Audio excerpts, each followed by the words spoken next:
Kirk, if you just want me to kick him out, not mention it, not care that this kid's anti-Semitic, shut up. If you just want me to ignore it. Don't tell me to shut up. Shut the fuck up, you bald fuck. Okay, go ahead. How's that? Oh, it's kill. I'll never recover from that, Dave. Go ahead, continue. I'll never recover. Well, you're the one who big boss man, don't tell. I'll tell you work for me. Okay, go ahead, continue. You little bitch, you work for me. Sure, you bet. For now, oh, you continue. Don't? For now, quit. I don't care. Is this show or not a show? Like, is a show or not a show? Like, we can't have a conversation? You're an idiot. Okay, continue. You're literally saying people should be allowed to make Jew jokes, say whatever they want right fucking now. Yes, I think people should be allowed to make jokes. So how many motherfucking Jews have to be killed before you stop? Shane.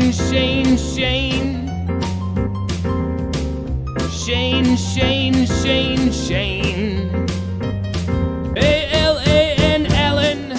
A-L-A-N Allen. Allen.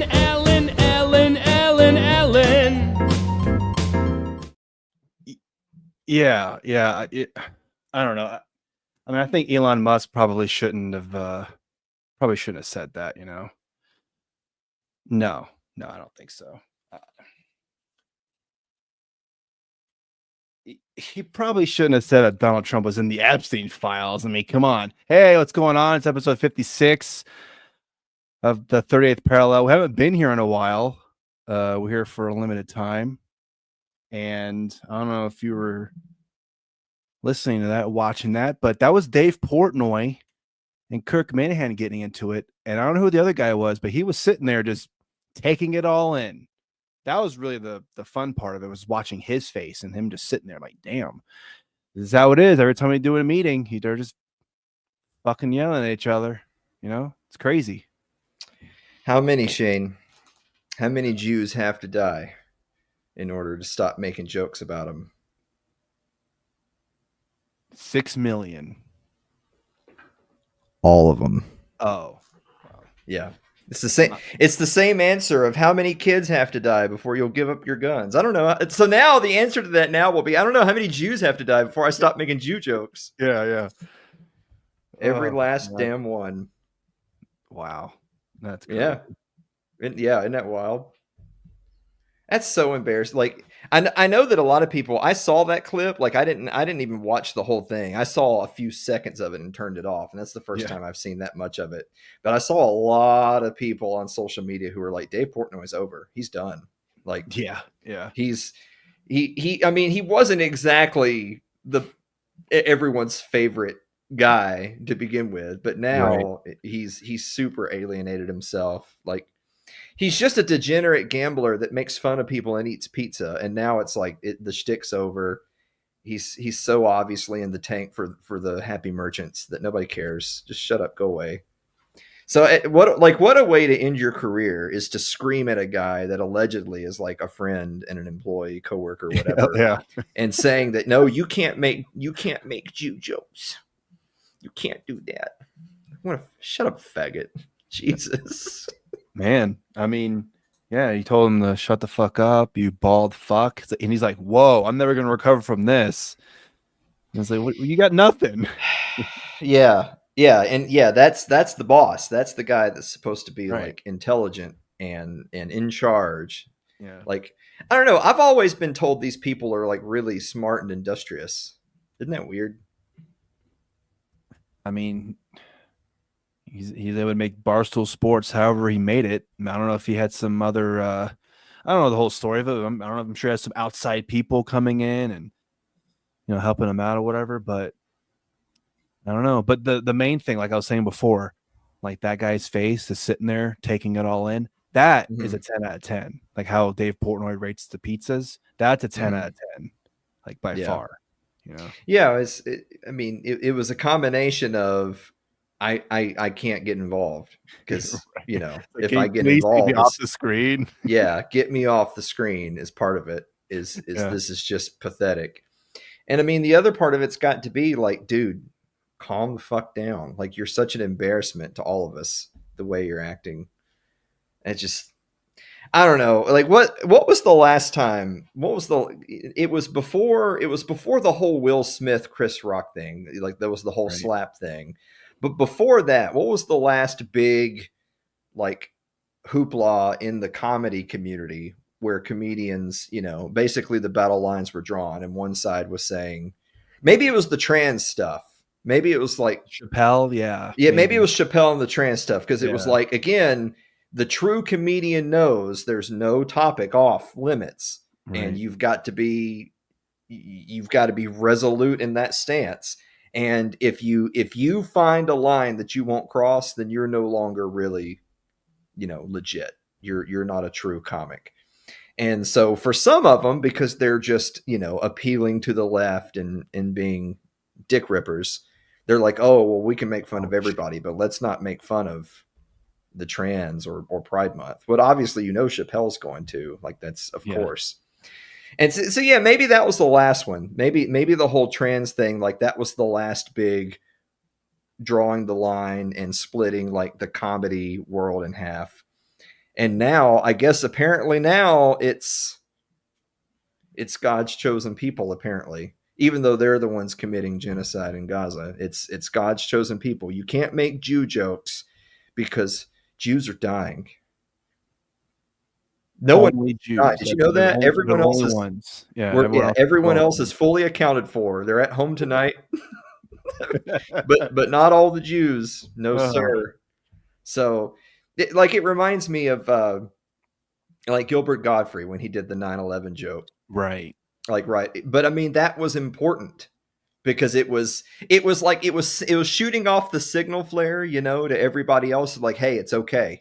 Right. I'm gonna be the one to storm the ramparts so that all you guys can come in now and make jokes behind me, Right. But obviously Dave Portnoy would not fit that description. He wouldn't be that guy. Well, maybe not as big of an example as that, or one that really divided the comedy world or whatever. But remember when Tony Hinchcliffe went to the Trump rally and he said something about Puerto Ricans, the island of garbage, whatever he said. Mm-hmm. Yes. I can't believe he would make fun of Puerto Ricans, whatever. And people were like, it's a fucking joke. Who cares? And Tony Hinchcliffe himself was like, no, I went to Puerto Rico. It's dumpy there. Like, I don't know what else to tell you. Like, it's not that great, Yeah.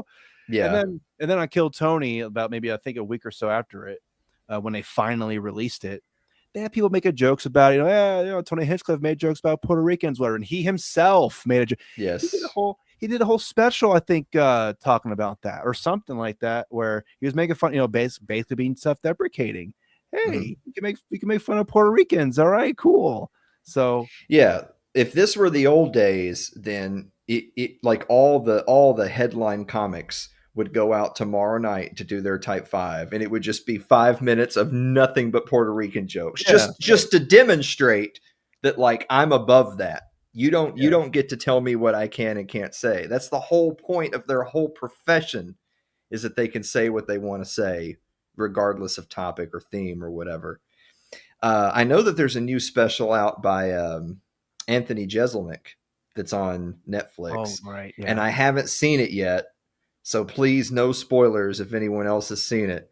But I'm cautiously optimistic that it's going to be good. Just because, you know what I mean? Like, he's always been one that would say he'd say some shit. Yeah. But it's just like how so many of our idols have turned out to be less than we expected, because it just seems like, with each passing year, there's another one that you held up as like, oh, this is a good example. And then they cow, they prostrate themselves before the mob. And so I'm hoping that Anthony Jeselnik hasn't done that. I hope he comes right out the gate with a rape joke, or a dead baby, right away. Because you think of like Louis C.K., for instance, he's a joke now. He was so good, now he's not. Bill Burr was so good, now he's not. So I'm hoping, I haven't seen it yet, I'm hoping Anthony Jeselnik's still good. Well, I'd probably push back on Louis C.K. His last couple of specials weren't anywhere near as good as like the classic ones that he's come up with before, but they were still pretty funny. I thought they were still had some good moments, whatever. Obviously laying low than before. Another incident that I just remembered was Shane Gillis and SNL. Remember when that whole thing was Yes. going down when they Mhm. found he said some Asian stuff. Oh my God, like that was some bad stuff, whatever.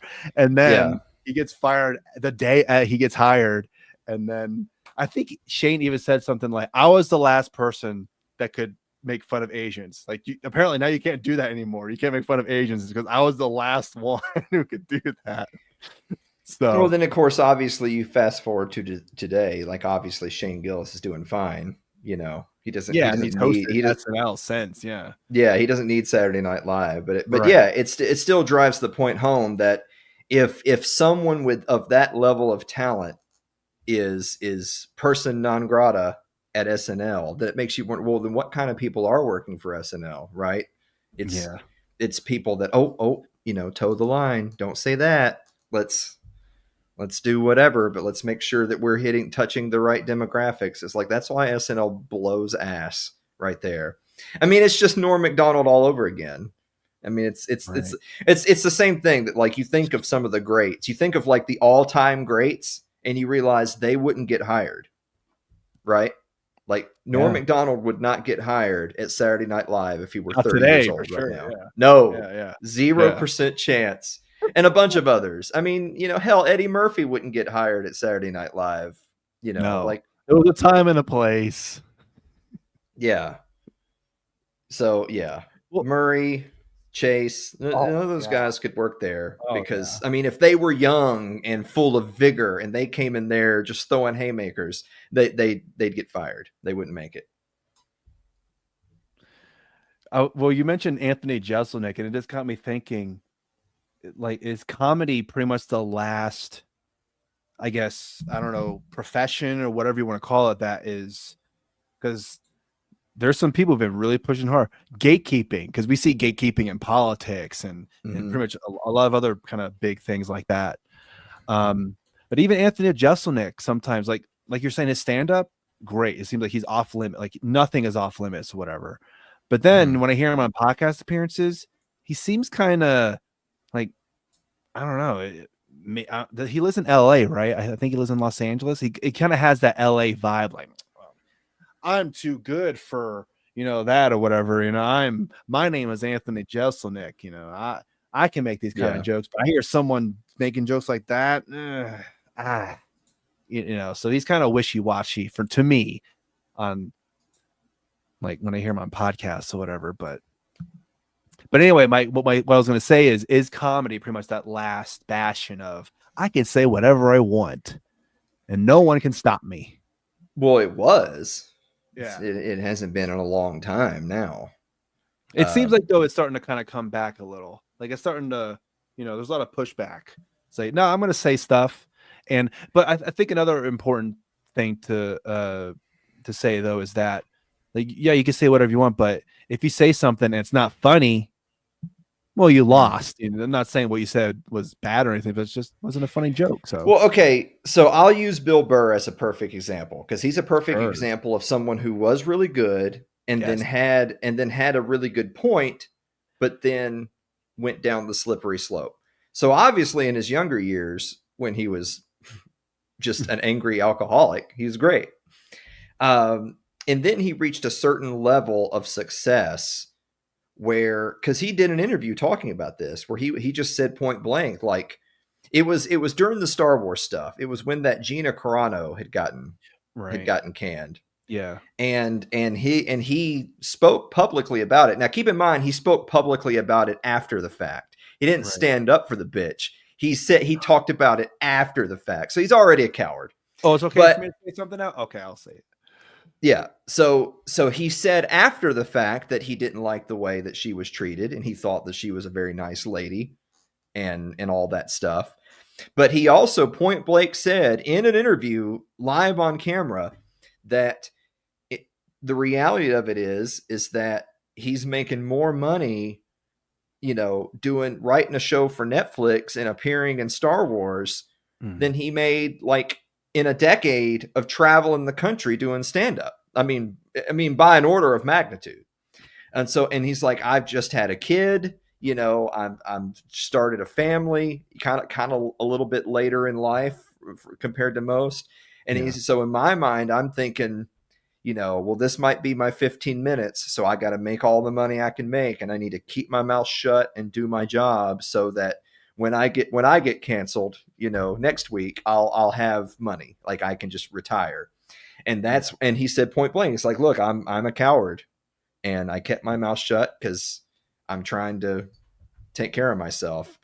But that was then. It's been a while since that happened, right? I mean, that was like a few years ago or more at this point. Yeah, something like that. Yeah. Bill Burr is not on the edge of making it. He's made it.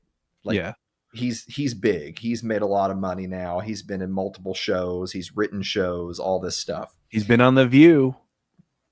But now that he's made it, is he more brave or less brave? He's far less brave. Because now he's kind of like gotten a taste of being in the club. And he's like, ooh, I like this. I like hobnobbing and rubbing elbows with these people. I don't want to be a guy with a few $1 million. I want to have, several $1 million. And so I'm going to keep my spot in the club. Whereas you compare that to someone like Dave Chappelle. Look, the Chappelle show was really successful, but he still, as we know now, it's not like he actually made a ton of money from it. He made some money from it, but the studio made a ton of money from it. And then he was like, fuck this. And he just went to Africa. And he came back and lived in Ohio. But the point being is you compare Chappelle to like Bill Burr, where Bill Burr had a chance to be brave. And he chose the coward's way out because he prioritized his wallet and his family. And look,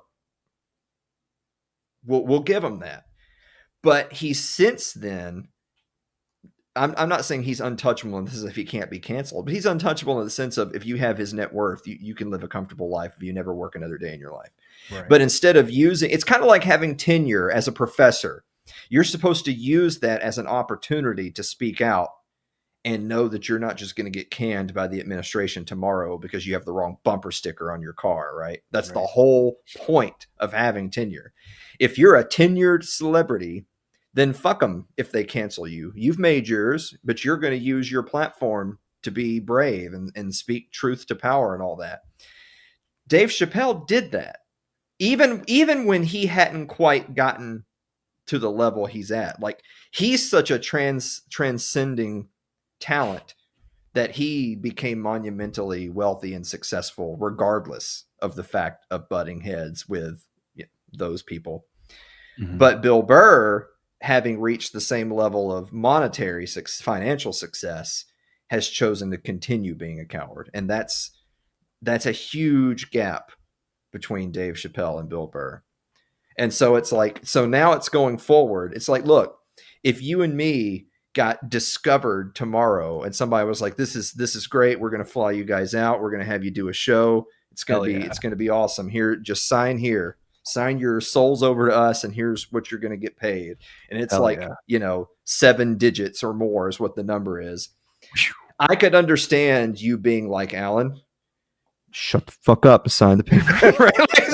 Because it's going to change your life. Right. Yeah, but let's say 5 years from now, you're a multimillionaire, and I say, Shane, I can't do this anymore. Fuck these people. I'm about to go on there and yell the N-word, hard R, the loudest you've ever heard it. Hard R. Would you then, having totally changed your life for the better, would you then continue to be a coward, or would you then say, know what? We've done well. I'm going to use this as an opportunity to say what I want to say, be damned the consequences, because what's the worst thing they can do? They can't take away what I have. Mm-hmm. I don't know. I mean, everyone has to make that decision for themselves. But again, we're talking about people like, these people are worth at least tens of millions of dollars. Trust me, if I had tens of millions of dollars, I'd be tweeting all sorts of crazy shit. I already do that now. I'm worth no millions of dollars, and I do that now. Maybe that's why I'm not worth any. But you better believe if I had a net worth of at least tens of millions of dollars, there's nothing you could threaten me with that would stop me from saying and doing what I want. But there's plenty of things you could threaten Bill Burr with, and he wouldn't say it. So, yeah, I don't know. Well, it also helps when you grow a huge audience and a massive following. Right. That'll also help. Mhm. So like if you have this big show, whatever, on a major network or whatever, and then you Mhm. start saying some touchy stuff to people who don't Mhm. want to hear that and don't like that kind of talk, you can go out and make your own podcast. There's gonna be some people who are like, yeah, wherever you guys go, whatever you guys say, 100%. Yeah. That's right, Jay Forte. The Shane and Allen show is worth tens of dollars. Hell yeah. We're rolling the dough over here. Mm-hmm. Yeah. Yeah. That's right. I don't know. Well, what would it have to be? Like, what would be your magic number that you would say if you got paid that much money, then it'd be like, you know what? I'd say or do whatever I want. is that synonymous with the how many Jews have to no Yeah, we already how did many that, and we're millions? still getting paid $0. So I know. yeah. Man, I could say a number, but then I don't know. I mean, I've never seen $1 million in front of me ever, so I would probably just say Yeah. $1 million. You know, like that's. Yeah. I know. Yeah, like, I know. Nowadays, it's not as much money, but geez. Yeah, I get that, but I've had people say that. Like I've been like out in public and somebody say, "Well, you can't say $1 million because $1 million ain't worth what it used to be." I'm like, shut the fuck up and give me $1 million. I'll show you what $1 million can do. You give me $1 million, I'll show you I can live happy. Thank you. I'm actually quite confident that if I only had $1 million cash just handed to me right now, I probably could invest it and live comfortably. Thanks. Maybe there's Or you something wrong can- with you that $1 million isn't worth enough to you. I don't know.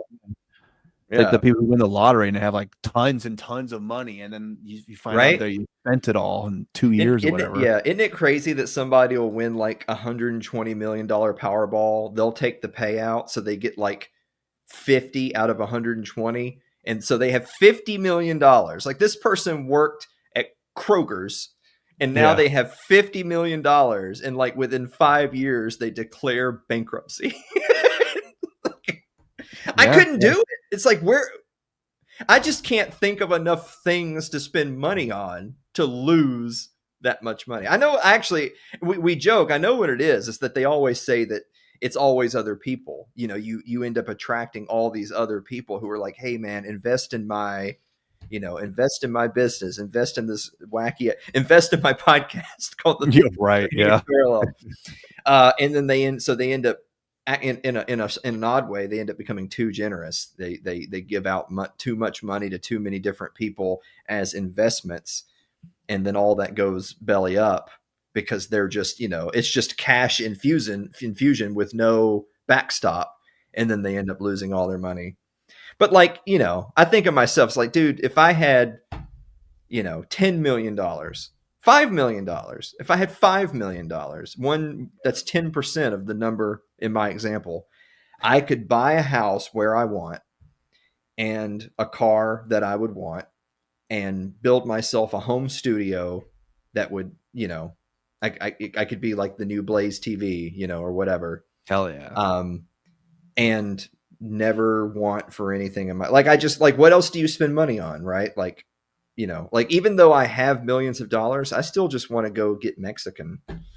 Like, it's not like I'm going to eat caviar and filet mignon every night just because I have millions of dollars. I want nachos. You know what I mean? Yeah, nachos. Like, I like, you know what I mean, though? It's like, just because I have money that just means I can have what I want. It doesn't mean that what I want magically becomes those things. Oh, I could buy $200 meals now? Hell yeah. Yeah, like exactly. Like those are the people that run out of money, or the people that are like, oh, I'm going to go to the restaurant. I'll just pay everybody's tab. It's like, why would you do that? Yeah. Why don't you just pay for the people like at your table? That would be a nice thing you could do. Yeah. Not everyone in the room. Everybody around the drinks. Yeah, that's right. Yeah. All right. Yeah. I don't get these people. But I mean, that's why I'd say, like, for real, if anyone ever comes to me and says, well, $1 million ain't what it used to be. It's like, okay, well, let's make a deal. You give me $1 million cash, tax free, and I'll live my best life until the day I die of natural causes, and I'll be fine. Right? Or you could take that $1 million and go live in another country where that $1 million would go even further. If you really wanted it to go as long as possible. Well, let's be real. I don't want to go live in some shithole country. I didn't say that. Well, that is an option. That's definitely an option. Maybe not for you, but for a lot of people, that'd be that'd be an option. But $1 million would be nice. Really nice. Yeah. I like how, I'm sorry, I just saw our stream over here, and it's like, it's weird because it's like if your wall was a little bit more gold, we'd have like the anarcho-capitalism thing. Ouch. Look at that. It's like, that's not intentional. I didn't want to do that. No, I'm just it is what it is. I don't know. And Capistan. Well, hell, we'll just turn it silver, and we'll be the Raiders. It'll be Raider talk. That might be worse. Yeah, it is. That's way worse. That's way fucking. And Capistan or Raider or whatever the fuck they call themselves. Yeah, about the same IQ. Ouch. Well, speaking of the same IQ, obviously everyone on the social media is going guns a-blazing about Donald Trump and Elon Musk going at each other. Mm-hmm. So when you first saw the tweets or whatever where Elon Musk was, because I think the first big one that people were kind of thinking, oh, this might be something big might be happening, is when he basically came out and said, I don't like this big, beautiful bill. Sure. He tweeted that out. Yeah. And, of course. But so in the very beginning of the week, it was really clear. Like at that point, like don't get me wrong, I'm not sitting here saying that I predicted on Monday that he would be accusing. Sorry to interrupt. He also stopped being a part of Doge just recently. Yeah. So the timing is kind of interesting. But anyway. Yeah. Well, he did, but that never even struck me as odd, because it was already clear even before the House vote on the BBB that they weren't serious about cutting spending, and they weren't even going to codify the Doge cuts. And so at a bare minimum, even if the bill wasn't half as bad as it is, and it's bad, at a bare minimum, it was all of that work that you did was essentially for nothing, right? Because all you did was highlight government waste. And with the exception of some procedural stuff, like they updated a few databases, they digitized a few archives here and there, but the actual real nuts and bolts of what him and his team did, they threw it all out. It was all a waste of time. And like, think about that for a second, because I said this earlier in the week. Think about Elon Musk. Think about who he is, what he's capable of, what he's accomplished. African? Yeah, exactly. He's a sub-Saharan African. Right. Yeah. Boy, talk about the outlier on that fucking show. I know. Anyway, I'm sorry. You think about what he's accomplished in his life, the businesses he's built, just being an entrepreneur and an engineer and whatever. Yeah. Imagine you saying, I want to hire Elon Musk to work on a project. Whatever it is. Imagine if you're Elon Musk, what you would charge someone as your hourly rate. Like, what's Elon Musk's hourly rate? Like $50 million? Like, when you're talking about a guy that's worth like almost $500 trillion, then for you to call him up on the phone and say, look, I want you to clear your schedule. I need you to come out here and power wash the side of my house. His answer, I mean, other than no, would be, okay, that's cool. My hourly rate is $62 million. And so for him to donate his time and effort on top of like putting a team together, right? To come in, like, say for instance, like, oh, hey, tax season's coming up. Elon, can you and the gang come down and do our taxes for us? Again, it'd be like, yeah, I'll see you guys next week. Just listen, my hourly rate's $62 million an hour. Ouch, I don't know about that. So for him to donate his time, that's not nothing, right? Like, yeah, like, because I've always grown up, the way I ran my business, the way that I work with my friends and stuff, is that I appreciate people's time. If someone says to me like, hey, I'm gonna, whatever, I'm gonna help you work on this, or I'm gonna come over early and we're gonna do this and that. I make sure to establish how much I appreciate that, because people's time is worth money. Like, It's a different way of looking at your life when you think about, this is what I work and this is how much I get paid. And when I pay my bills, I'm paying them with hours of my life. Right. And the reality of it is, I'm not saying that Elon Musk's life is worth more than, I mean, it's certainly not worth more than mine. I'm actually an American, but his time is worth a ton of money. So for him to donate his time to like civic service and just have it thrown out in the garbage, that's a massive slap in the face. So I feel like even before like last week and this week, it was already clear that he kind of saw that he wasn't really appreciated. He was just a means to an end to get to this point.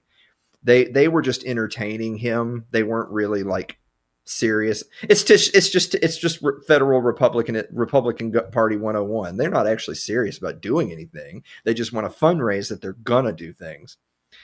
But then at the first of this week, when he flat out said, like, what was his tweet where he said, like, he told people, you know, shame on you if you voted for this bill.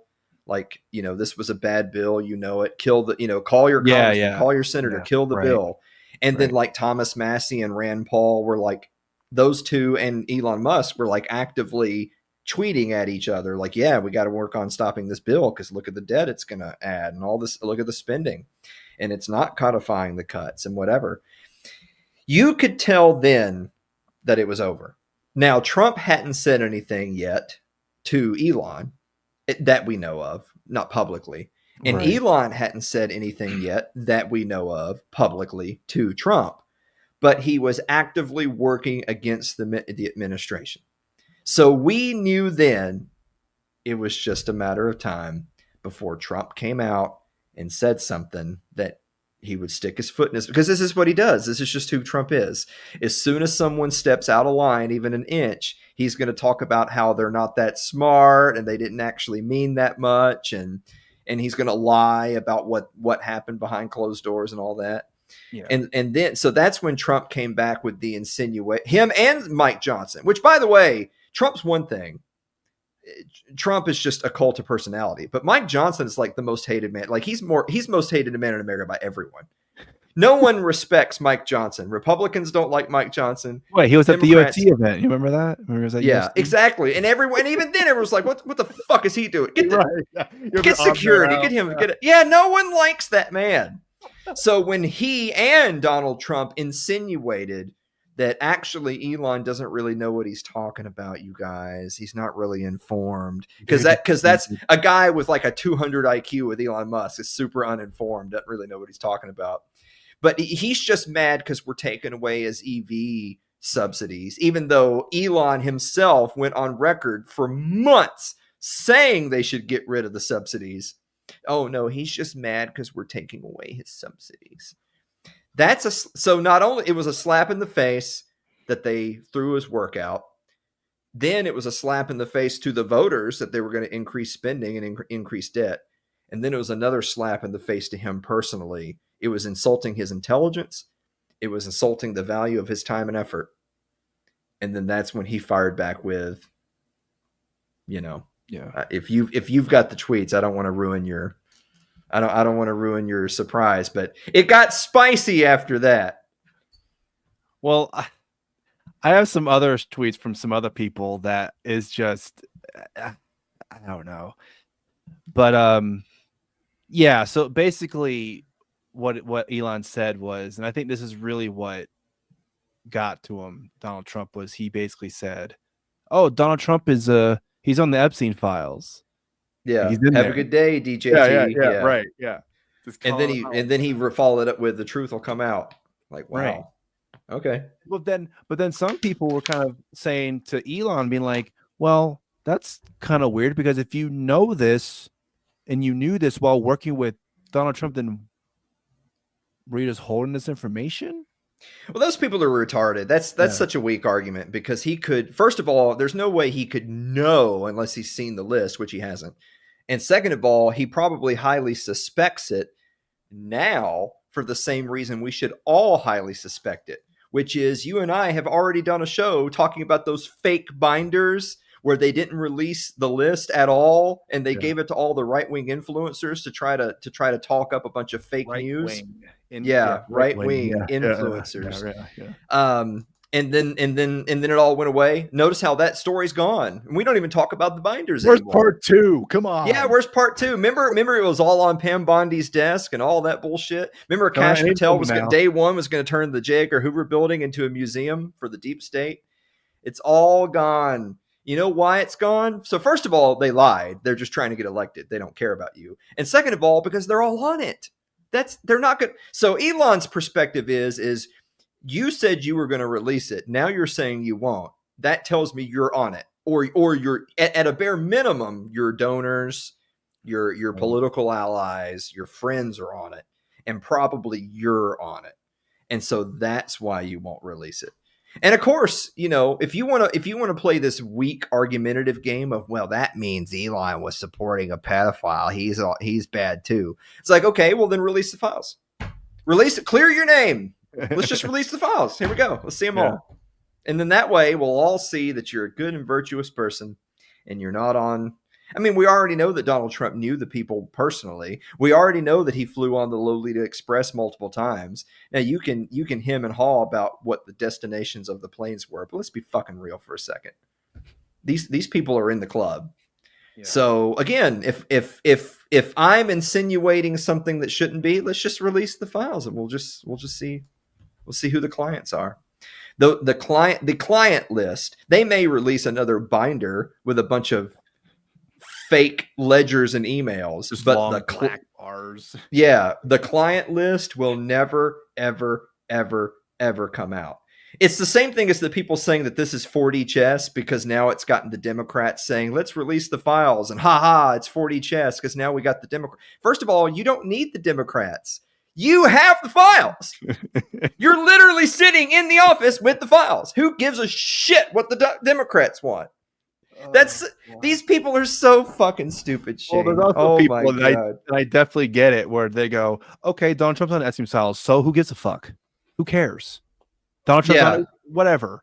Every name that you could think of is probably on it. Whatever. Yeah, that's the NPC meme right there. Is that all the NPCs with the MAGA hat go, government spending is good now, to being on the Epstein list is good now. I actually saw somebody earlier today that they made a Spartacus meme because some right wing influencer unironically said, well, if Donald Trump's on the Epstein list, then I'm on the Epstein list. And so someone posted like Spartacus saying, I'm on the Epstein list. Oh, come on. I am on the Epstein. That's embarrassing. That's the level these people are. They're an absolute disgrace to humanity. What a joke these people are. And so look, none of this is an endorsement of Elon Musk, by the way. He's also bought and paid for by Israel. So fuck him.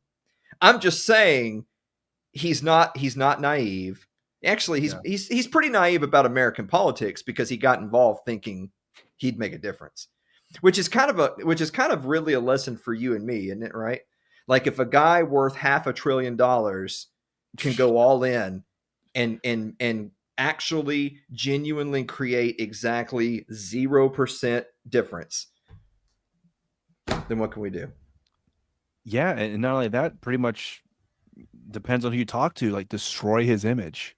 Because I'm sure back then people thought, oh, Elon's just that, quirky, SpaceX guy who was on SNL one time, and they have that, Wario meme of him on SNL. Now, yeah, he's a Nazi Trump guy. Well, maybe not anymore, but even to those people, they probably still think he is that. But yeah, I mean, but at the end of the day, like I said, I think Elon's biggest motivating factor, before was, even if he was politically left of center, he's a numbers guy. And he's like, the nation going 35, 36, 37 trillion in debt, 40, 45, 50, the value of the dollar going down more and more and more. That's bad for business. That's just not good for business. And so he's like, okay, so we need to cut government. We need to significantly reduce government spending, cut the size and scope of government, and then kind of hit the reset button. Whatever we got to do, whoever we have to elect, whatever we got to do. And he hitched his wagon to Trump because Trump was the populist and the outsider. That's all, of course, nonsense. But, obviously Kamala, he didn't want Kamala to win because they were going to crack down on social media. They were going to jack up regulation and spending more. So he hitched his wagons to their opponents, who happened to be Donald Trump. And then he thought, as a quid pro quo for his support, he was going to be able to get in there and help rein in government spending. So that demonstrates his naivete, because that was never going to happen, obviously, as we can see. But still, at the end of the day, I feel like the spiciest tweets that Elon sent this week is entirely a byproduct of they attacked his intelligence. Like, you don't get to be where Elon Musk is without having a pretty big ego. So I'm not saying he's the most humble guy who's ever lived. Sure. Yeah. However, I do genuinely believe that he is the kind of guy that he doesn't want to go down in history as the richest man who ever lived. He doesn't want to go down in history for making electric cars more widely available. I don't even think he wants to go down in history as the guy who got a space crew to Mars. I don't think that is something he really wants, but I don't think that in of itself is not his goal. I think he wants to go down in history legitimately, like in the history books, as the guy who basically truly invented galactic humanity, who took space travel to other planets with the legitimate purpose of colonizing the stars. Even if all he's able to achieve before he lives another 20, 30 years and croaks, I think when he dies, he wants to know that he was the guy who put the plan in motion to colonize the stars, truly, not just take some flights around the earth or around the moon. Yeah. And that's obviously, that's a big task, and he wants to be known as the guy who did it. And this whole foray into politics was his way. I think in some ways it was still self-serving, because again, a healthier, more prosperous economy would just make that easier, not harder. Right. Yeah. But I think he genuinely wanted to have a certain role in being like a good civil servant. But ultimately, he wants to go down in the history books as a galactic leader, not a government employee. And so if you're that kind of guy, that's where your sights are set, and then they have the audacity to say that, basically call you a liar and call you a cheat and say that you didn't say or do what you said you were going to say and do, insult your intelligence, insinuate that you're ignorant or naive. Yeah, that's going to piss him off. That's going to piss him off bad. So I don't think that they ever recover from this. I know that there's kind of some whispers out there of, they're going to talk. There's going to be some phone calls and some back channel stuff. And there's a lot of people just basically saying, don't fight, you guys. There's so much work left to be done. It's like, what work? The work that the Trump administration is trying to do is spend a whole bunch more money and create more debt. That's the work.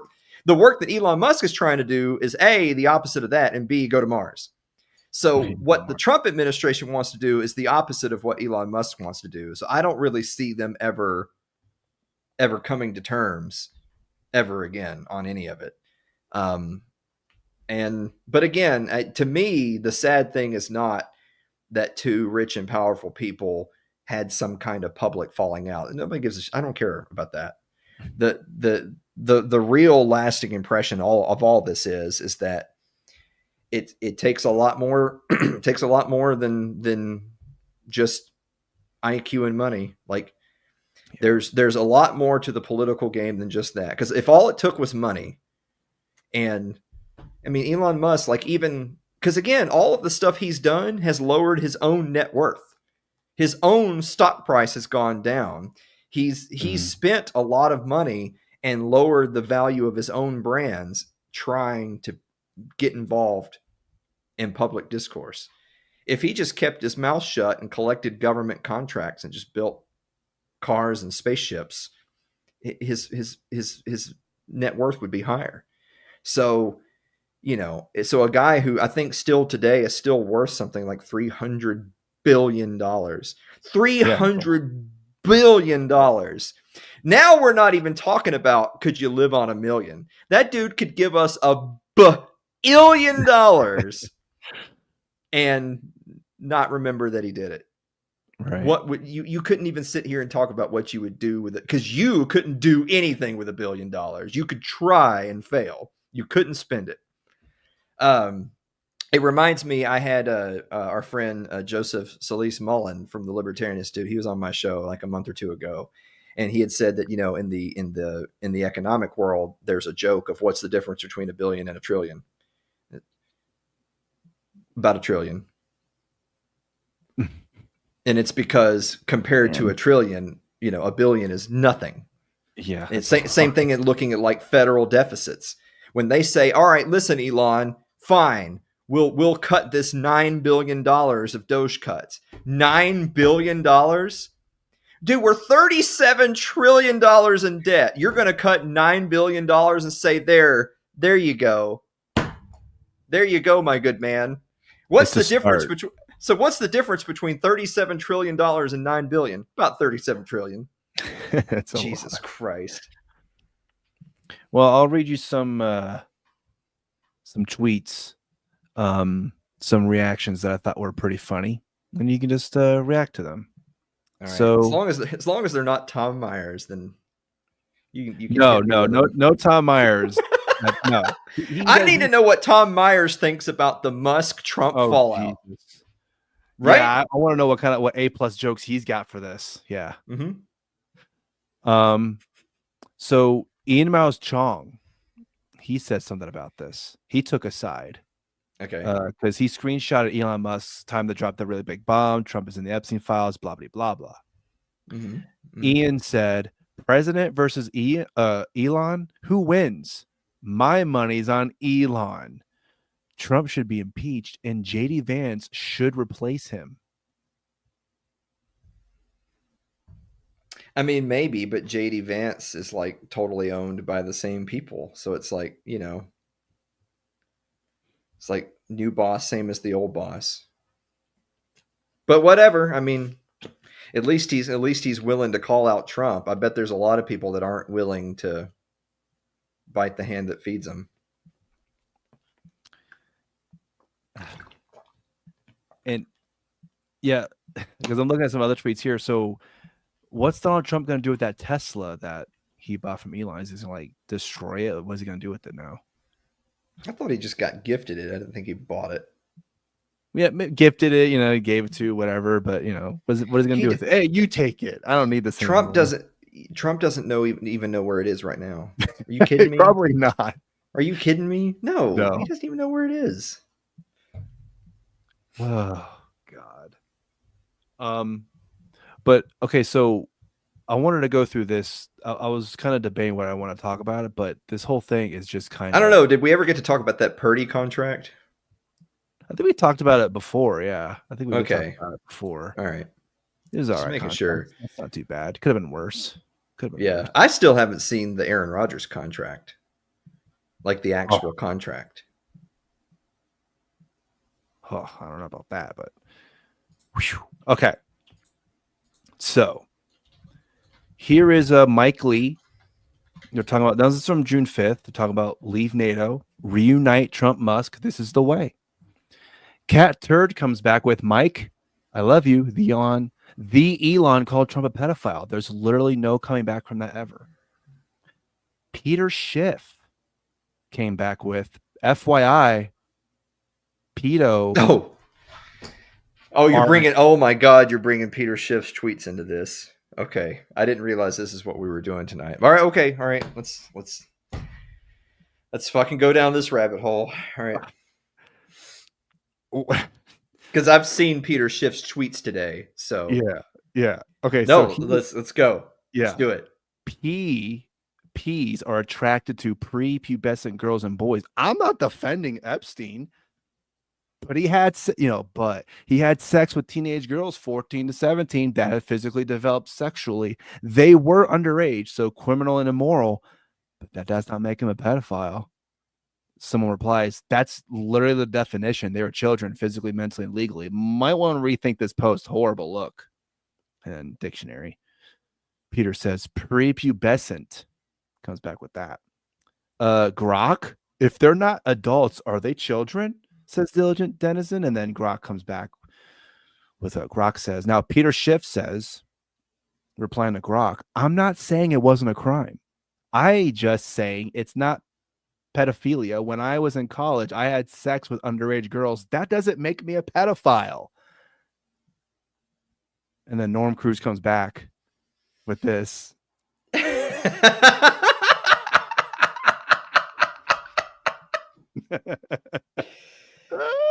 So I'm not going to say who it was, but I had a short conversation earlier this very day with a former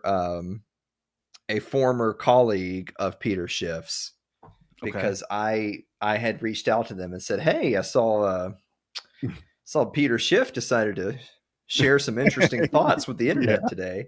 Yeah.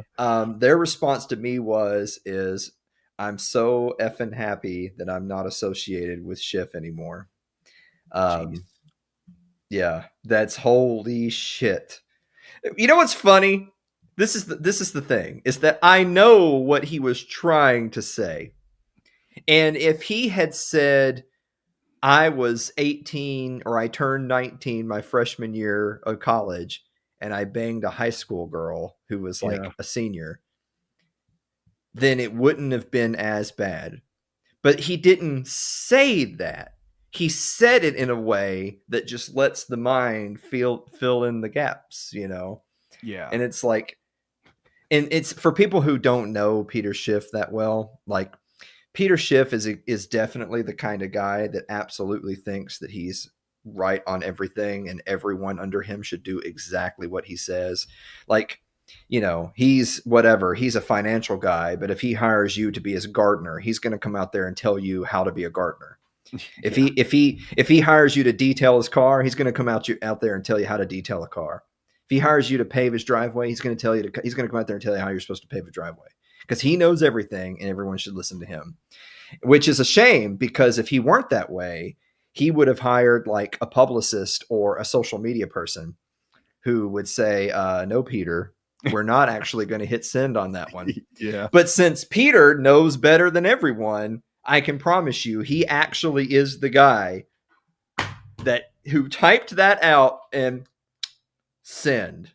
Like, there's some good replies to that particular tweet, the last one I mentioned. Yeah. Can't deny his libertarian credentials. Yeah. Pete Quinones said, libertarians and age of consent discussions, name a more iconic duo. Jeremy Kaufman said just what you said. No one can ever question Peter's libertarian cred again. Pericles, Peter, I just received a 6-figure check and I am using all of it to buy gold.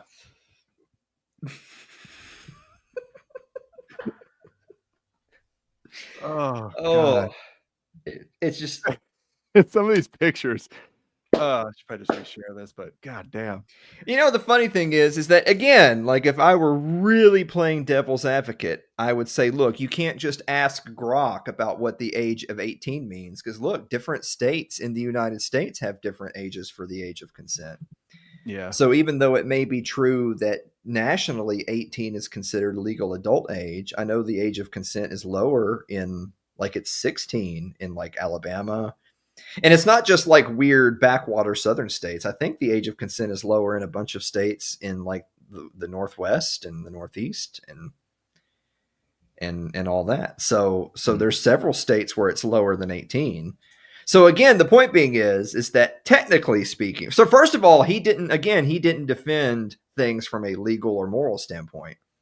He was just saying, like, you know, if 19-year-old Peter Schiff had banged some chick in Alabama, then he didn't break any laws.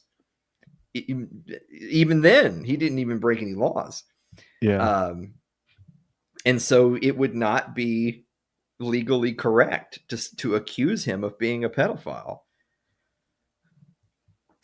But in the world that we live in, right? Like in the age that we live in, where we're sitting here talking about Epstein client lists. Yeah. In that literal conversation, maybe sit that out. Maybe don't insinuate that you're even, flirting with the line, so to speak. You should probably just, for the sake of optics, take a hard stance on, I'm not going to argue with the definition of a pedophile. I'm just going to say I'm not one, and I'm just going to move on to my afternoon meetings. I'm going to get back to work. Sorry, guys, wasted too much time on Twitter. Back to work. That's what I'm going to start doing. From now on, whenever I send a tweet that's just like, when you actually message me, say, Alan, you need to delete that. That's no good. I'm gonna start replying to that with, sorry, guys, spent too much time on Twitter. Back to work. Yeah. Oh, yeah. And then, like you were saying with Peter, this guy replies to Greg, who says this probably should have stayed in the drafts because he screenshotted his tweet. Mm-hmm. Matt says, or openly admitting he's attracted to Myers, but, quote, doesn't act on it, because Peter Schiff tweeted, I made it clear that I wasn't defending Epstein. What he did was wrong. But human males are hardwired to be attracted to girls of that age. That's genetics. But most of us know better than to act on that attraction. And then, sweet Jesus. Well, see, then, like, here I am. Like, I think this is hilarious. And if you know Peter Schiff, you know it's extra hilarious because he has totally blocked out all of you guys. He knows he's right, and he doesn't care what any of y'all think.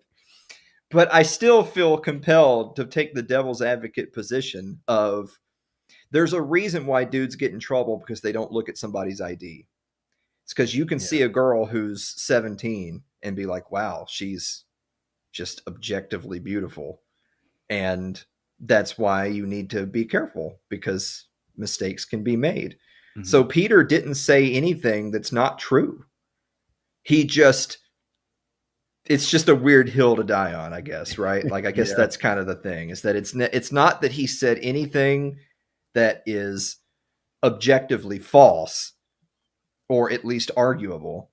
It's that literally in a tweet thread about Epstein, kind of maybe just get back to work. Maybe sit this one out. Yeah, it's just not worth it. Why even bother?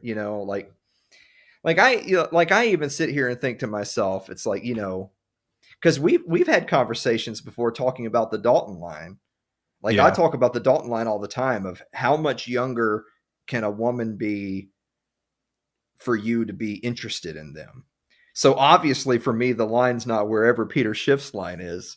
My line's much higher than that.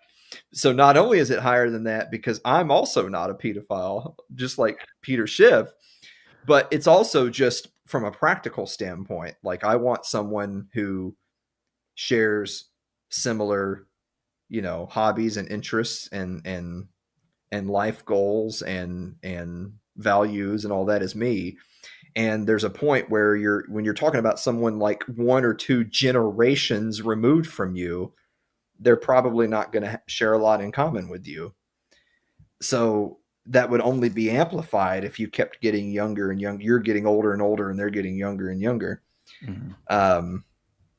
So, again, it's no one thing that Peter Schiff said, if he were in a private party, was that controversial. It's that he was saying it publicly in an open forum about Epstein. That's the thing that's bad. And also, too, again, I think, I don't know, but I think what Peter meant was, well, when I was 19, I knew a girl that was in high school. But what he said makes you think, 62-year-old corrupt politician and 14-year-old girl. That's what you're thinking in your head, but that's not what Peter Schiff is thinking in his head, right? But he's also a boomer, right? Like he's a boomer. Right. So just Here's another response to all this. This is from Roseanne Barr. Oh, great. She said, "They're splitting MAGA and half of you are falling for it because Jew hate is the most important thing to you. Maybe try loving America instead. That will unify us like it did during the election. Jew hate can wait for the next commie president." At no point has this topic come up, says Dissident Media. What's the point of even trying to make this about Jew hate? Like, yeah, what is she talking about? Where does Jew hate even have anything to do with any of this? Like, I don't even know. Whatever. Like, yeah, like You're gonna boomer. Yeah, it's like, look, I hate Jews as much as the next person, but we're talking about the budget. That's what we're. I thought you people like to save money. I mean, I know economics is fake and gay, right? Economics is fake and gay. Well, let me try my best to, because we've been taking, I guess, the Elon Musk side or whatever, but there's been some people who are, and I'm not talking about the cat turds or the DC Dranos. I'm not talking about those guys. Like, everything's Donald Trump. I'm so thankful that those people have been. There's literally a tweet of cat turd where he's like, "Oh, Elon Musk is awesome. Mm-hmm. Donald Trump is awesome." But now, because Elon Musk is anti-Trump, or he's perceived as anti-Trump, fuck Elon. He called him he said he was on the Epstein list. The ship has sailed. No peace. So, sorry. I'm so thankful that you just using those two as an example. I'm so thankful that their 15 minutes is up. Like the amount of just general disdain for people like Cat Turd and DC Drano is just going up and up and up by the second. It couldn't happen to a nicer group of people. Basically, all the people that showed up there with a fake binder, like those people ended their fucking careers. Yeah. Like that's the one good thing that comes from them hiding the Epstein list, is that the people who were in on hiding the Epstein list have now lost their credibility. And that includes like our old boy Kash Patel and Pam Bondi and all the rest of them. Like these people have destroyed themselves. So couldn't happen to a nicer group. But well, I think some people were talking about how, well, like we were kind of mocking and joking about Elon Musk. Like, is he even an American citizen? Like, I don't even know. You know, so yes. kind of people were like, well, okay, so you're not from here, so you really shouldn't have like Ian Miles Chong is a perfect example of someone who doesn't live in America but constantly just talks about American politics because that's what gets the clicks. You know, so what am I going to talk about Malaysia? No one gives a shit about Malaysia, you know? These people, other than the people who live there, right? But so with the people who are kind of defending the bill or whatever, and I wish I had some in front of me, so I'm sure some people who are on this side are going to yell at me and say I'm being retarded, which, you know, fair enough. But they're saying, okay, yeah, we get like the economic side and all the budget cuts and all that stuff. But then there's stuff about like the border, and it was a lot of cultural talk, like how this stuff will help with preserving American culture, or at least pausing all the like the damage that's been done to what's been going on with the American culture, but all this like woke stuff or whatever. So I guess there's a lot of that in there, and how the economy is just kind of perceived as just like this. I don't know if imaginary is the right term or right word to use there, but it's just something it's not as important of a topic as what these other people think is more important, such as preserving the border, deportations, because I've seen some numbers where the deportations are like barely anything. Oh no, yeah, no, that was a lie. There have been no mass deportations, not even close. That's a nothing burger. That was a lie. Yeah. And so they're kind of saying, well, I'm sure you see it too, where some people go, I voted for this. This is what I voted for 100%. But then you see, and I don't know if these numbers are true or not. Like, what do I know? But I see them and they go, the deportations are actually not as much as we were hoping. So what's going on? And so I guess they're perceiving this bill as a launching pad for the stuff that they want to be done. So I don't know. You know, because the debt has been in the trillions for how long now? Like 50,000 years. The Republicans, this is not new to Trump or anyone else. This has been the Republican Party MO for our entire lifetimes and for many decades more than that. They always campaign like libertarians and govern like Democrats. It's always been that sentence has been around for ages and ages and ages. It's always the next time. And they're saying it now. Look, we got to pass this bill. It's like they're doing their version of we have to pass the bill to see what's in it. Like, Right, yeah. like they're doing their version of that, and then that's fault. So we have to pass. Look, we have to have Biden levels of spending, and we have to fund all the things that Doge found, so that after the midterms, then we can fight on the budget.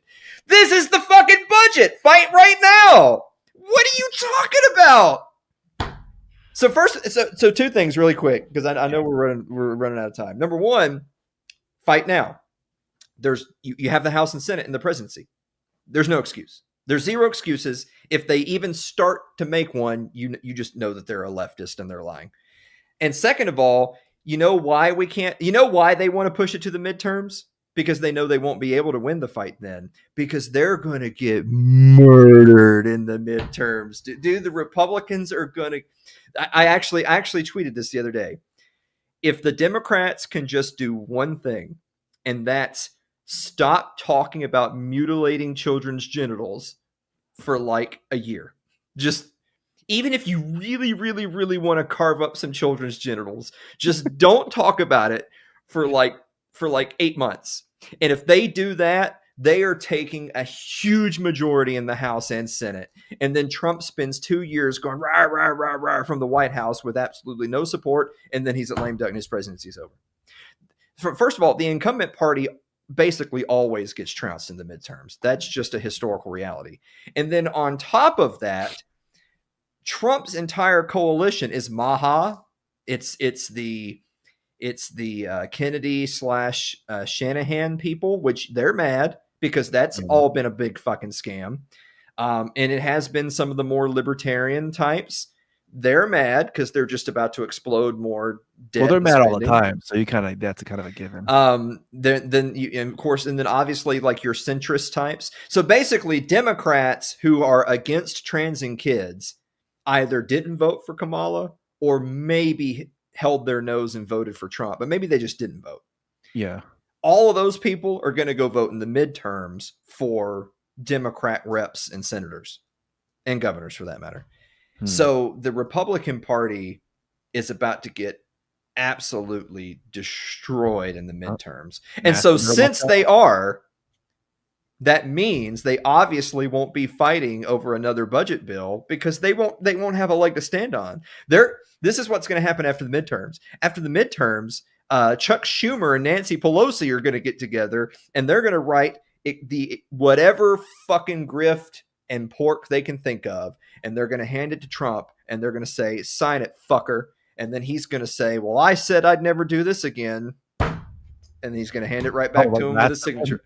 Yeah, he's going to auto pin it. Yeah, he's going to head off to Mar-a-Lago. He's going to auto pin that shit. Dude, it's over. Like, this whole experiment is over. Anyone with a clue knew that it wasn't going to work out anyway, but it's way past. The only time to fight is now. The only time to fight is now. So what you're saying is that Thomas Massie better watch out in the midterms, right? Is that what you're saying? No, he won't lose his seat. But that's funny. So, I mean, of course, I know tons of people have obviously already said this, that when you've still got, you know, Tom Cotton and Lindsey Graham. I know Mitch McConnell's heading out the door, but, you know, in a world where these guys still exist, you want to primary Thomas Massie and Rand Paul? Why don't you just disband the party? Why don't you just make it 100 Democratic senators and call it a day? You might as well. If you're going to primary Rand Paul, then you just run unopposed. Just let the Democrat have the seat and call it a day. You might as well. It's so retarded. And of course, MAGA just eats it up. The fact that you have MAGA people like, yeah, Massie. It's so funny. Every time Massie says anything, Massie could say right now, I like peaches. And there'll be MAGA people in there saying, you're done in November. It's like, oh, are you fucking kidding me? This guy's going to win with 80% of the vote. And we're all going to have a good laugh at you. And we're going to move on. But you know who won't be there in a couple of years? Is Donald fucking Trump. Well, they also tweeted 14 hours ago, Thomas Massie, because people always complain about, well, you haven't done anything. You haven't passed any bills. You have no plan. Well, 14 hours ago, he has a plan. He says, Massie plan, throw the big, beautiful bill in the trash. Start over skinny. Extend 2017 tax cuts. End Green New Deal cold turkey. No bloat for military industrial complex because they already have a shit ton of money. No salt, like the actual salt and pepper. No pork. Realistic border funding. Now, I mean, I don't know what that means, but anyway, serious Medicaid reform, $1 spending cuts for $1 new tax cuts. That seems like that sounds like a plan to me. This is the moderate position, by the way. What Massie is suggesting isn't radical. This is the moderate position. The big beautiful bill is the leftist position. This is the moderate position, and they wouldn't even entertain it. Yeah, I saw someone reply, quote, realistic border funding with the JD Vance picture. Realistic border funding. And still again, it's like, look, they have a majority in the House and Senate. If they drafted that bill right now, there'd be no reason why they. So the point being is that if you genuinely believed in Donald Trump and you genuinely believe that he has a mandate and people should be supporting whatever he says, well, that means Donald Trump could demand, one topic at a time bills, split this up into 20 different bills, and we're going to strip it down to the bare bones, and we're going to ram it through because, by God, I'm the boss here, and I said that's what we're doing. And the fact that he won't tells you all you need to know. He wants the spending. He wants the pork. He wants to fund those things. Some of these replies are hilarious. Bricksuit apparently has almost 300,000 followers, whatever. He said this plan would never pass the slim margin in the House, but I suspect you know that. Another one, Mila Joy, 307,000 followers. She said, please. It took 14 months in all caps, to get to the point where the OBBB is now. And you have no plan in all caps. What exactly in all caps do you want to cut? And it's kind of like, did you not read the fucking tweet? Like, what are you talking about? Yeah. Okay. And also, by the way, I love the 14-month thing. Hey, Shane, how long has Trump been president? Since January 20th of this year. Is that 14 months? That's not even 6 months. So what you're saying is the big beautiful bill is a Biden budget, right? Sounds about right, yeah. What are you fucking talking? Like, you said this before too. Like, come on, these people are retarded. Come on. I'm sorry. Look, I know some people out there who I get it. I get that they look at economics and they're like, whatever, because I saw a picture and I definitely understand it. It's like, oh, the whole like country is just basically destroyed. And it's like, hey, at least we balanced the budget, but the whole country's destroyed, right? So I get that aspect of it, but at the same time, when just for this tweet alone, he gives you like a plan. End this. How about no pork? None of this. Less of that. And then Mila Joy goes, "You have no plan. What's your plan?" It's like, he just fucking told you. Like, and it's nothing too ridiculously crazy, right? It's nothing that you would think a lot of Republicans would be behind that. But there's got to be some other stuff in the bill that the Republicans really want in there for them to actually vote for it. They want all that. They want all that spending. They want the Green New Deal. They want all of it. The Green New Deal. I thought AOC was like the worst person in the world. Mm-hmm. But this is exactly the point, is that so if someone like a Thomas Massie comes along and just, he's just kind of, it's just a rhetorical question. He's just sort of asking the room, why did these Green New Deal subsidies remain in the bill? Why is that in there? And the answer is, you don't have a plan. Shut up, Massie. You're getting primaries. But I literally just said, let's stop AOC's Green New Deal. And your answer is primary me. That's your answer. Like, they have the majority right now. Who gives a fuck what AOC thinks about the bill? She ain't gonna vote for it anyway. So why do you care? Well, you read that one response of, this wouldn't pass the razor thin majority in the House. Why wouldn't it? So what you're saying is that a number of Republicans, of conservatives, wouldn't vote for that. Why is that? Let's identify those. So instead of identifying Massie and Rand Paul, let's start trying to identify the Republicans that you have to have a bunch of pork barrel spending in there, because otherwise they won't vote for it. Let's figure out who those people are. Man. But that also, again, it's easier for them to just attack Massie than it would be to attack, I don't know, like 80 or 90 Republicans who are all for all the spending. They're just Democrats with an R next to their name. And they also, people don't ever get involved in the primaries.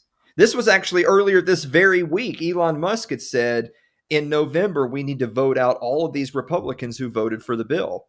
And Thomas Massie actually replied to him, can we start in the primaries? Because that kind of shows. Now, I know that Musk is just, he's just doing this on his phone and whatever. He's just tweeting emotionally.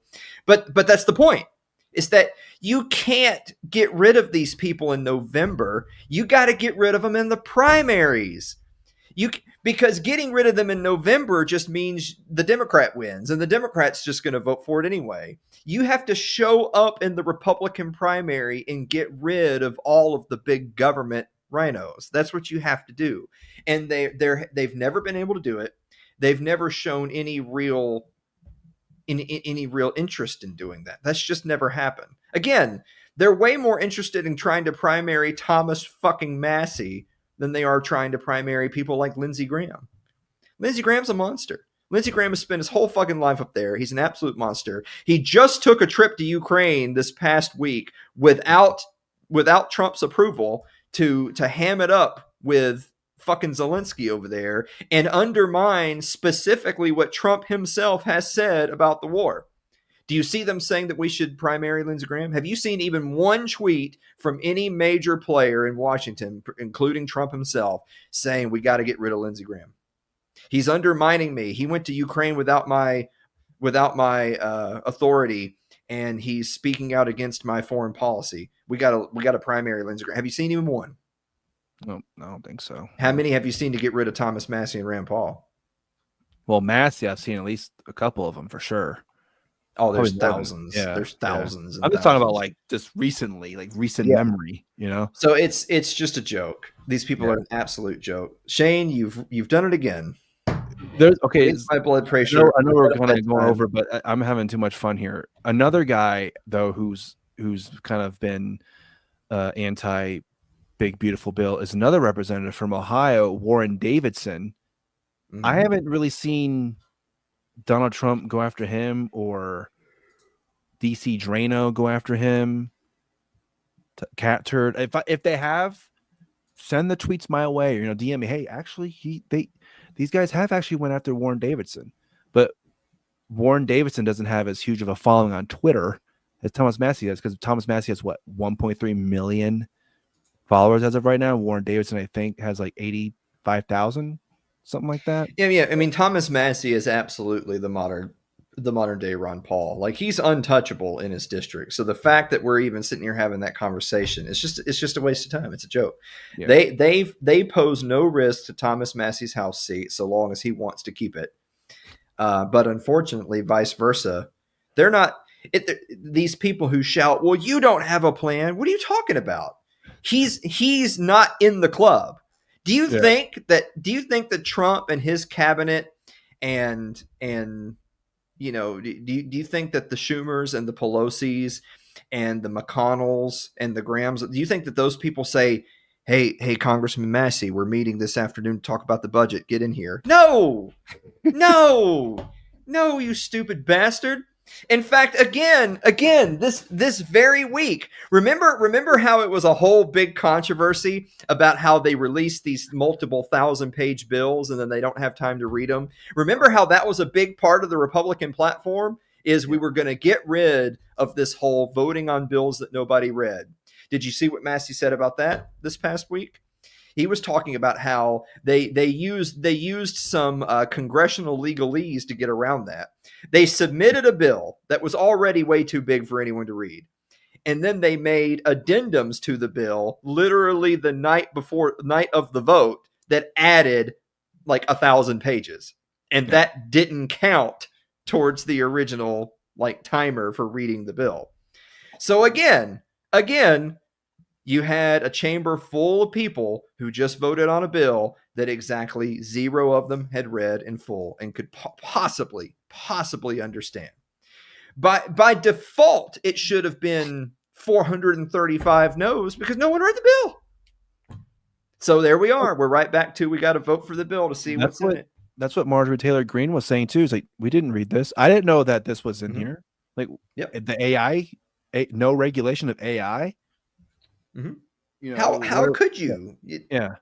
So this, I remember, like, I know a lot of people don't have as good of opinion of Justin Amash these days, if maybe they did maybe a decade ago. But this was something that Amash used to always say, which was, I mean, so like Massie, of course, now talking about how no one's reading the bills. They can't possibly understand the bills. But you remember how Amash used to do his big, long explanations of, I voted this way. This is why I voted the way I voted, yada, yada, yada. You know, this was something that he used to talk about when he was still in office all the time, which was they don't actually let legislators legislate. Like if you win an election and you've become a legislator, you don't get to go in there and say, well, excuse me, here's my plan. Here's my amendment. And I think that we should take this part out. And hey, hey guys, let's talk about this part. I don't like this. No, there's no fucking discussion. The leadership tells you we finished the bill, vote yes. And if you say, excuse me, I need to read it, or I'm sorry, but no, you're just dead to them. That's it. That's why Thomas Massie is dead to the leadership, because he won't do that. APAC, talking shit about APAC. Yeah, they get their APAC guy. Yeah. I mean, it's the same thing. So if you don't listen to your APAC guy, or if the leadership, because you think about it, they don't generally even put bills up to a vote unless they know what the vote's going to be. Generally speaking, they don't. Sometimes they do, but generally they don't, unless it's super close, which means that 2 or 3 of the Republican leadership went in a room with 2 or 3 of the Democrat leadership, and they decided amongst themselves to make sure that they were happy that everyone gets all the pork barrel spending they want. And then they shake hands, and then they hand it to Thomas Massie and say, hey, vote for that. And when he says no, they're like, fuck you. Who do you think you are? It's like, well, I thought I was a legislator. I thought I got elected. You might as well not even give him that, because they already know what he's going to vote for most of the time. Oh yeah, they absolutely count that in. That's how it was in the Ron Paul days. Newt Gingrich had said that before. He said that like we already just like when we're whipping the vote and figuring out what the count tally is, we're already counting him as a no. Yeah. So we need we need one replacement for him. Yeah. If it's coming down to 1 vote and we counted him as a Republican, then we're going to lose. And that's absolutely how they are with Massie. Now, but still, so Amash used to say that all the time, is that my job is I got elected to be a legislator, which means we all go into the chamber and everyone sits at their little desks and they bring up, today we're going to talk about this bill, and everyone who has words to say, they take turns debating it and they go line by line. And you think to yourself, well, they can't do that, right? Because the bill's like 6,000 pages. And it's like, yeah, exactly. Which means that can't be. That's not how representative politics works. And by the way, it's been that way for a long time. This isn't recent. It's been that way for decades now, where the Speaker of the House has complete dominion over what bills are coming and going. what's going to be brought to the floor or not. They're going to determine what debate is allowed. And way more often than not, it's just the leadership decided this is a yes, so vote yes. That's not representation. That's not legislating. So God forbid the actual, and don't get me wrong, by the way, are the Democrats going to mostly vote with the Democrats? Yes. Are the Republicans mostly going to vote with the Republicans? Yes. Right. But imagine if Thomas Massie was even given like half an hour for each bill to be like, hey guys, I know you guys haven't read this, so let me just give you like a top 10 list of things that I know you don't even know are in this fucking thing. I'm just letting you know they're in it. Imagine if even a handful of people were like, Thomas, what? Yeah, I didn't know that. I didn't know that shit was in there. Well, in that case, I'm not going to vote for that. The leadership don't want to hear that shit. Yeah. They want you to shut the fuck up. Maybe you should start what you're told. That. Just get every hand a piece of paper. Hey, you know this is in here. Here you go. You like pass it around. Here you go. Yeah, here's your paper. Yeah. Because I promise you that Thomas Massie right now could tell you that there's a lot of people in this country that think that like they voted for their representative and their representative now listens to their constituents. No, your representative listens to Mitch McConnell or Nancy Pelosi, and they will do what they say. And if they don't, they'll try to get rid of you. They at a bare minimum, they won't work with you. Like people throw that in his face. That was a tweet that I had shared recently that I know some people had started sharing. Is do you ever hear this argument? Because they'll throw this at Massie. The argument of, well, you know, Massie has never gotten any bills passed, right? Like, well, what have you done? You haven't gotten any bills passed. I was like, the argument that politician X hasn't gotten any bills passed is such a retarded fucking argument.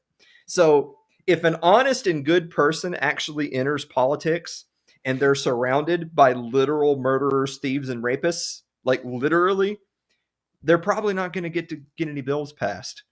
And you think that means they're the problem?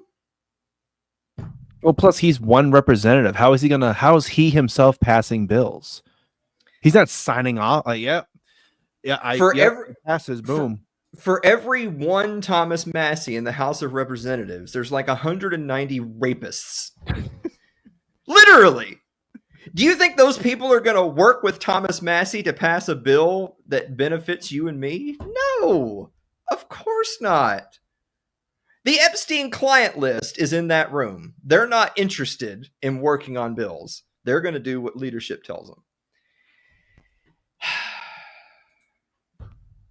Well, speaking of power, speaking of power, I'm about to cut the power to my stream. Or not having a plan. Aaron Rodgers is now a Pittsburgh Steeler. Oh, that's what we're doing now, isn't it? Real quick. All right, real quick. I did look up. You're going to go to the Super Bowl, right? Because of this. I did look up the contract. Because we were talking about that. It's a 1-year deal.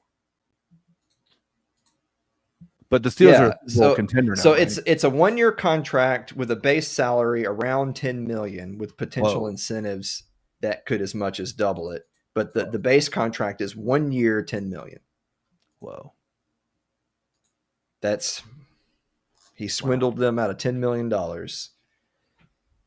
You know, ultimately at the end of the day, I really don't have a lot to say. The Steelers are such a weird franchise. They're in such a weird place because on the one hand, it's like they want to move on from Tomlin, but he wins too much.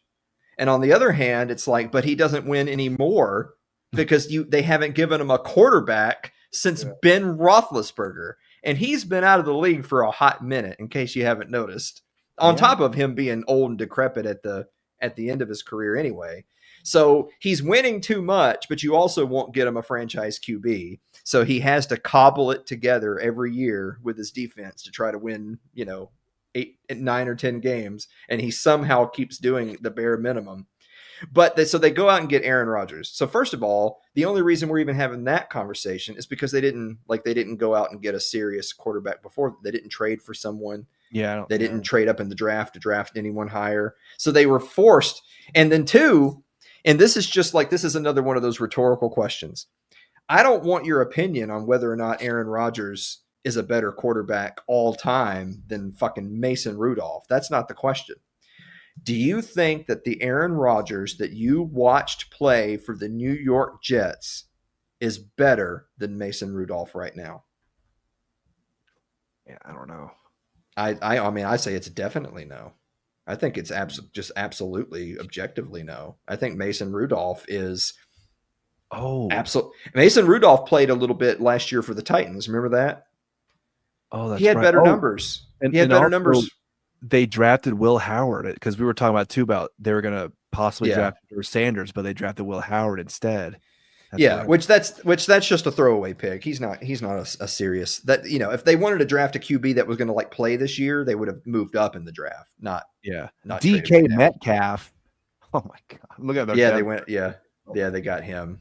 Oh. But I mean, at the end of you can sum up the entire Aaron Rodgers thing because now that they've signed him, he's gonna be the starter. Like it would take something crazy happening for them to not start Aaron Rodgers week 1 because why even bother going to get him for a year if you weren't going to start him? But last year, Mason Rudolph played for the Tennessee Titans, who, by the way, got the number 1 pick in the draft. Remember, so they were kind of a bad team last year. And he had better numbers than Aaron Rodgers. Ouch. So why bother? Why? It's like they're wanting. So the management of the Steelers organization catastrophically failed. And now they're going to use this as an excuse to get rid of Tomlin. That's what I see happening. The writing is on the wall that the Steelers are going to implode yet again. Or Tomlin's going to figure out some way to string 10 wins together, and they're going to be like, it's time for a change of scenery. It's time for us to start over and reboot the franchise. So we're going to move on from Tomlin.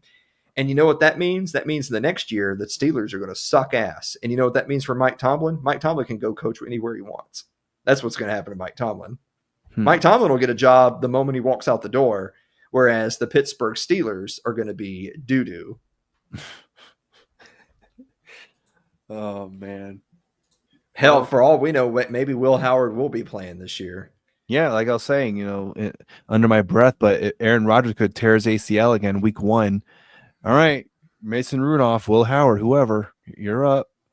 Good luck. I definitely expect Mason Rudolph to get serious regular season playing time. I just expect that to happen, whether it's injury or whatever. I mean, it may just be that they bring in Aaron Rodgers and they just go ahead and name him the week 1 starter and he goes out there and stinks it up for 4 or 5 weeks. And then they're just like, look, we just don't want to dig ourselves a hole we can't dig out of so early in the season. So we're going to give Mason Rudolph a chance to play a few weeks. And then it may end up being a situation where if they move on from Rodgers and they shelve him, and then Mason Rudolph, say he gets hurt, do they go back to Rodgers, or do they then put in somebody else, like a Will Howard? I don't know. I mean, if you're the Steelers and it's obvious that you have say we're at week 10 and they're out of it. They're out of the playoff race. It's over. This is the end. At that point, you might as well put in Will Howard or whoever. Start seeing what you have with some of the younger guys and start getting ready to move on. But again, the management of the Steelers has absolutely stabbed Tomlin in the back year after year in the year by not going out and getting him a quarterback. And I think we're not in the building. We don't know what conversations are being had, but I think that they're done with him. They're ready to move on from Tomlin. And when they do, he'll get a job. The Steelers will win like 3 games next year. Mike Tomlin will get a job. Well, also Mason Rudolph was part of that infamous scuffle with Myles Garrett. Remember that? That's so far in the rear view now, though. Oh, they're going to face each other. I can't. If once they face each other, I hope Myles Garrett goes up to Mason Rudolph. They start fighting again. Oh, great television. So, Steelers fans, good luck with that. Yeah, good luck with that. Yeah. See, the Steelers should have went out and gotten Brock Purdy. Yeah, and then Aaron Rodgers signs with the 49ers. Yikes. He always wanted to be a 49er, remember? So this is his chance. Aaron Rodgers wanted to be a Niner. Tom Brady always wanted to be a Niner. Didn't happen. Well, they'd only be paying him $10 million as opposed to whatever the God's name they're playing. Fucking Aaron Rodgers, he doesn't even fucking move. He just stands there. He's like, I can't find anyone to throw the ball. I guess I'll just throw it away or just drop to my knees. So, yeah. So, yeah, that's it. That's it for the show. Alan, anything you want to plug? Nope.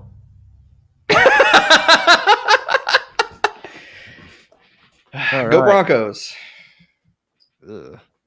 Of the Boise State variety. Oh, right. Yeah. Yeah. All right. Well, thanks everyone. can- huh? Just- That's right. Yeah, just follow Alan Mosley TV. Yeah, follow him mostly for his epic tweets. Mhm. Yeah, like deport Cash Patel. If you like that, you can find more at Alan That's Mosley right. TV. Deport Cash Patel and bring in some other person to take that spot. All right, bye.